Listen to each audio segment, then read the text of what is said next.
സംസ്ഥാന school കായികമേളയിൽ കിരീടമുറപ്പിച്ച് Thiruvananthapuram. Junior ആൺകുട്ടികളുടെ 400 metre ഹഡിൽസിൽ തിരുവനന്തപുരത്തിന്റെ Sreehari കരിക്കൻ meet record സ്വർണം നേടി. അത്ലറ്റിക്സിൽ പാലക്കാടാണ് ഒന്നാമത്. സ്കൂളുകളിൽ ഒന്നാം സ്ഥാനത്തേക്ക് ഐഡിയൽ കടകശ്ശേരി തിരിച്ചെത്തി.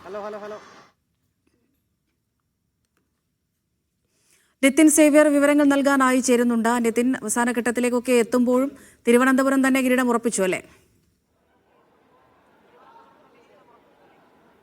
തീർച്ചയായും സംസ്ഥാന സ്കൂൾ കായികമേളയിലെ ഓവറോൾ കിരീടം മുഖ്യമന്ത്രിയുടെ പേരിലുള്ള സ്വർണ്ണക്കപ്പ് തിരുവനന്തപുരം നിലനിർത്തുമെന്ന് തന്നെയാണ് അവസാന ഘട്ടത്തിലേക്ക് എത്തുമ്പോൾ മനസ്സിലാകുന്നത്.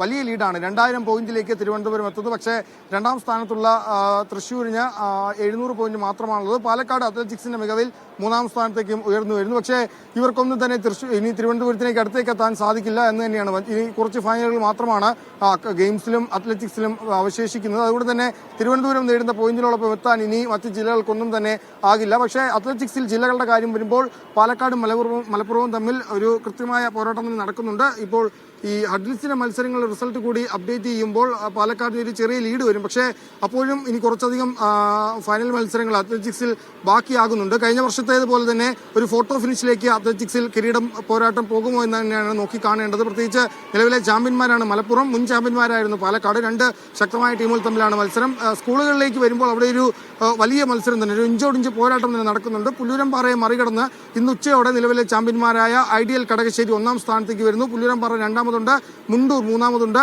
നാവാമുകുന്ദ 4-ാമതുണ്ട്. ഇവർക്കൊക്കെ തന്നെ 1-2 പോയിന്റ് വ്യത്യാസം മാത്രമാണ് തമ്മിലുള്ളത്. അതുകൊണ്ട് തന്നെ അവിടെ ഒരു വലിയ മത്സരം വരും. ഏതായാലും മറ്റൊരു പ്രധാനപ്പെട്ട കാര്യം ഈ കായികമേളയുടെ ശോഭ കെടുത്തുന്ന തരത്തിൽ കഴിഞ്ഞ മുൻ വർഷങ്ങളൊന്നും ഇല്ലാതിരുന്ന തരത്തിൽ ഒരു പ്രായ തട്ടിപ്പ് വിവാദം വരുന്നു എന്നതാണ് ഏറ്റവും വലിയ കാര്യം. സീനിയർ പെൺകുട്ടികളുടെ 100, 200 മത്സരങ്ങളിൽ വെള്ളി മെഡൽ നേടിയ സെന്റ് ജോസഫ് പുല്ലൂരംപാറയുടെ താരത്തിനെതിരെയാണ്, ഇത്തരത്തിൽ വനിതാ അത്ലറ്റിനെതിരെയാണ് ഇത്തരത്തിൽ പ്രായത്തട്ടിപ്പ് വിവാദം നൽകിയിരിക്കുന്നത്. ഈ ഇനങ്ങളിൽ വെങ്കല മെഡൽ നേടിയ കുട്ടിയുടെയും 4-ാം സ്ഥാനത്തെത്തിയ കുട്ടികളുടെയും സ്കൂളുകളാണ് പരാതി നൽകിയിരിക്കുന്നത്. സ്പോർട്സ് ഫെഡറേഷൻ ഓഫ് ഇന്ത്യയുടെ വെബ്സൈറ്റിൽ ഈ കുട്ടിക്ക് 21.5 വയസ്സെന്നാണ് കാണിച്ചിരിക്കുന്നത്. ഈ രേഖകൾ ഹാജരാക്കിയാണ് പരാതി നൽകിയിരിക്കുന്നത്. പരാതിയിൽ കൃത്യമായ അന്വേഷണം നടത്തുമെന്നും തട്ടിപ്പ് കണ്ടെത്തിയാൽ സ്കൂളിനെതിരെ കൃത്യമായ നടപടിയെടുക്കുമെന്നും കായിക മന്ത്രി പറഞ്ഞിട്ടുമുണ്ട്. അമൃത. ശരി, നിതിൻ സേവ്യറാണ് വിവരങ്ങൾ നൽകിയത്.